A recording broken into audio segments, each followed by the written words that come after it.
ku munsi w'ejo ku itariki ya 18 Gashyantare 2026 nibwo hamenyekanye impanuka ikomeye yabereye mu murenge wa Ruharambuga mu karere ka Nyamasheke ikomeretsa abantu 16 bari mu modoka ya rukururane yari ibajyanye mu mirimo yo gusana umuhanda uhuza Nyamasheke na Rusizi ukoko uyu muhanda warangiritse bikomeye. Iyi mpanuka yabereye mu mudugudu wa Rukerereza akagari ka Kanazi ahazwi ku izina rya Shangazi. Amakuru atangwa n'abaturage bari aho hafi bavuga ko iyi mpanuka yakozwe n'imodoka yageze mu ikoni rikomeye ibura uko irikata, umushoferi abura uko akontorora imodoka birangira imodoka ibirandutse yirenga ku muhanda. Abakomerekeye muri iyo mpanuka nk'uko bivugwa ni 16 bari abakozi bose bari bagiye mu mirimo yo gusana uwo muhanda uhuza uturere twa Nyamasheke ndetse na Rusizi. Nyuma y'iyi mpanuka bahise bajyanwa kuvurirwa mu bitaro bya Bushenge aho bakiriwe n'abaganga ndetse banabaha serivisi no. Umuvugizi wa polisi ishami rikorera mu muhanda rishinzwe umutekano ndetse no kugenzura ibinyabiziga Suspended of Police Emmanuel Kayigi yatangaje ko abakomeretse bagize ibikomere byoroheje kandi ko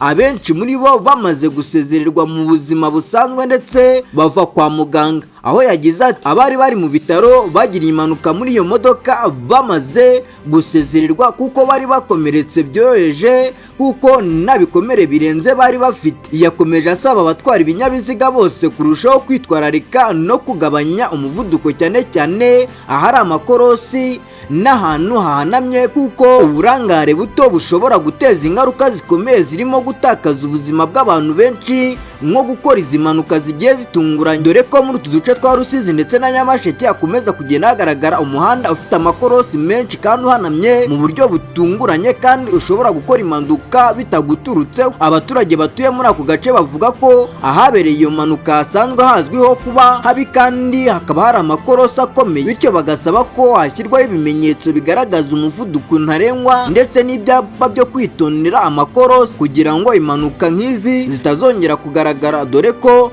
nubwo iyi mpanuka nta bantu yahitanye cyangwa n'abahasize ubuzima bavuga ko bishobora kuzarangira habayeho indi mpanuka ishobora gutwara ubuzima bw'abantu batari bake. Nyumvaga ni Damur, iyi ni Rwanda News, ngo kora subscribe, kuri like, share and comment kugira tujye tubana muri aya makuru kandi agezweho.